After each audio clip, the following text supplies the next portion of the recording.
ஒருவன் 3 ஆட்டுக்குட்டிகளையும் இன்னொருவன் 3 அப்பங்களையும் வேறொருவன் திராட்சை ரசமுள்ள ஒரு துருத்தியையும் கொண்டு வந்து உன்னுடைய சுக செய்தியை விசாரித்து உனக்கு 2 அப்பங்களை கொடுப்பான்.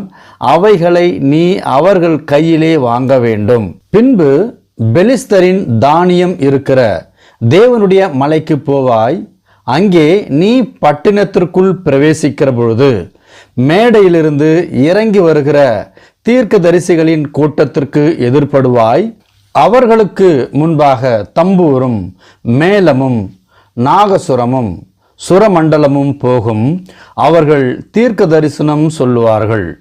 அப்பொழுது கர்த்தருடைய ஆவி உன்மேல் இறங்குவார். நீ அவர்களோடு கூட தீர்க்க தரிசனம் சொல்லி வேறு மனுஷனாவாய்.